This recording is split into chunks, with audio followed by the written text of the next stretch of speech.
Okay, now let's move on to the types of store layout. We have grid floor layout, free flow layout, racetrack layout, and the soft aisle layout.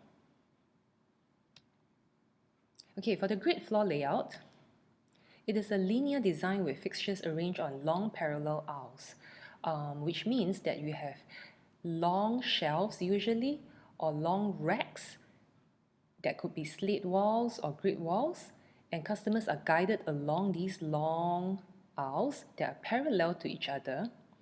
This grid floor layout is very efficient in space usage, which means that by arranging the shelves in parallel lines, we actually have the most use, display the most merchandise in any given space.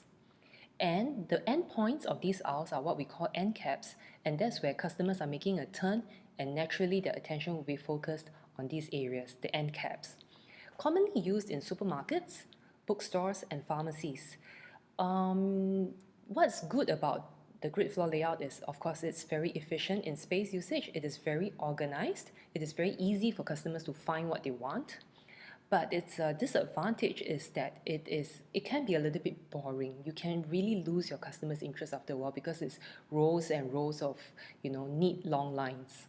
That it's quite an effort for customers to just keep walking long lines through.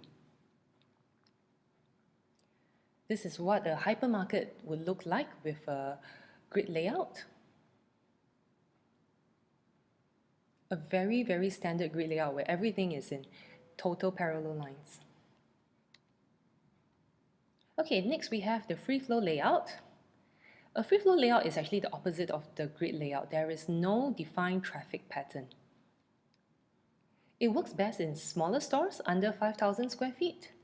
And what's good about it is that customers can move from one department, one fixture to another, exposing them to a lot of different categories, different merchandise. And this could actually increase the chances of impulse purchases because customers are not bored. They are they are actually navigating the aisles at their own interest and whatever catches their eye. But because they are moving around in a rather illogical manner, they would be a little bit confused, like, oh, have I seen this rack before? Have I looked at that fixture before? They really wouldn't know whether they've covered all the space, so it's a little bit confusing. And it's actually wasting the store space because when your shelves are not arranged neatly, it actually means that the fixtures that we fit in are less than what we can fit in compared to the grid layout. So we are not actually able to display the maximum number of merchandise. This is what a free flow layout typically could look like. But of course, because it's free flow, it could take on many, many different forms. Like for example, this is a free flow layout. As you can see, nothing is parallel to each other. They're kind of put at different angles. Again, this is free flow layout, even though there are some parallel lines, but you can see there are many different angles, and customers can actually move from vinyls to t-shirts to bags and back again. So there is no fixed grid that customers have to work through. Okay, next we have the racetrack layout.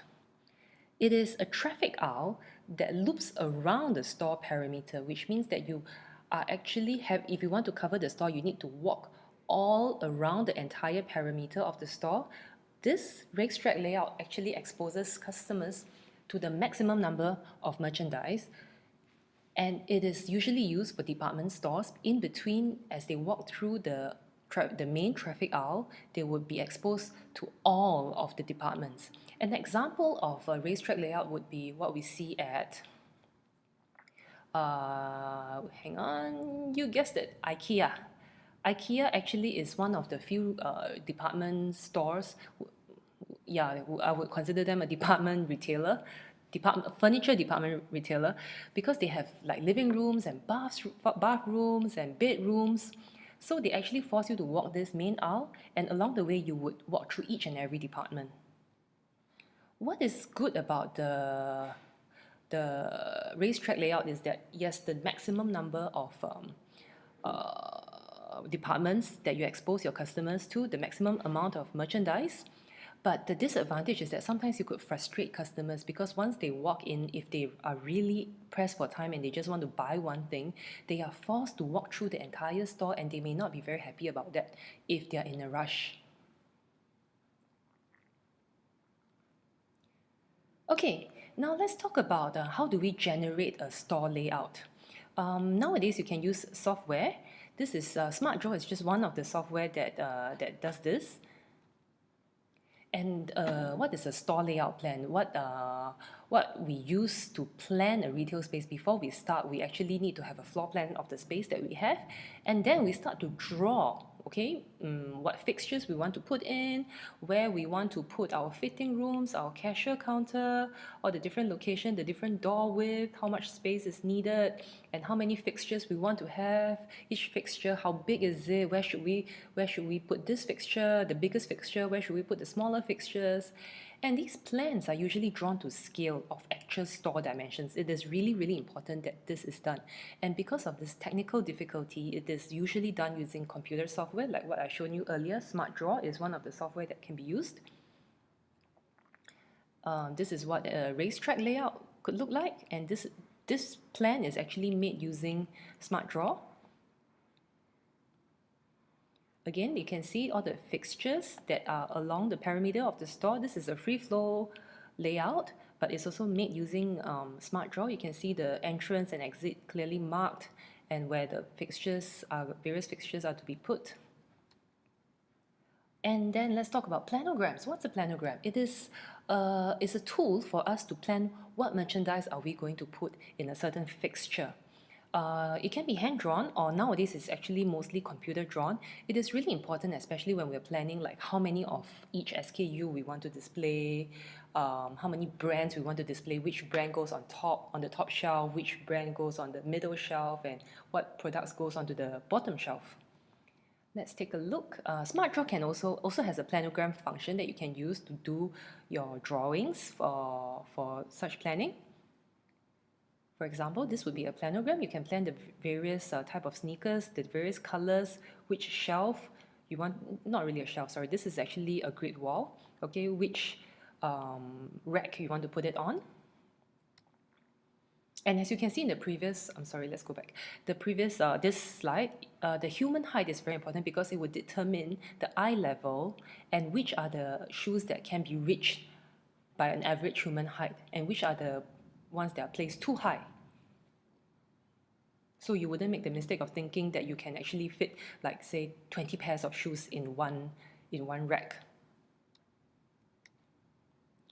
Again, a planogram for apparel retailer. You can see you can plan on each shelf. Some are folded, some are hung. What is to be hung and what is to be featured.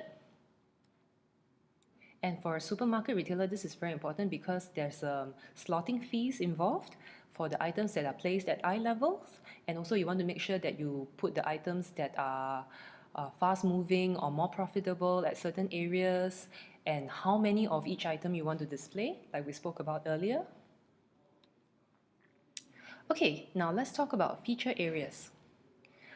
Feature areas are the prime location of say a department store or a supermarket. And what are these feature areas? The entrance is the most important. It is where customers will actually draw their attention to. End caps, like we said earlier, when customers turn an aisle, that is when their attention is being focused. Floor displays. A lot of times, floor displays are used for theme settings.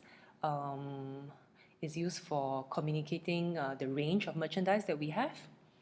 Point of sale areas. These are what we talked about earlier as well. At the cashier counter, you have smaller trial size, smaller packaging for low price usually for customers to pick up and make an impulsive buy. And merchandise walls. The perimeter of the store, all the walls are very valuable space for us to display the bulk of the merchandise, the range of the merchandise. So as we can see in this store, the brightly colored merchandise are all placed right when you walk in at the center of the store on tables so that you can see the full range of colors available, and that will draw your attention in. These are end caps. they are usually an advertising space because retailers have to pay extra to put the items at the end caps. They may not necessarily be the best selling or the cheapest, but they give customers the feeling that, oh, this should be something that is better. And they tend not to compare prices when the items are at the end caps because they are usually put away from the rest of the products in the same category. Floor displays. This is kind of like a theme setting display. Point of sale areas. Like I said earlier, Sephora is very good at this. See, while you're queuing up to pay at the cashier, you are exposed to this wide array of exciting travel size merchandise. And merchandise walls, very, very valuable space that is along the perimeter of the store that retailers use to display the bulk of the merchandise, showing the variety that they have.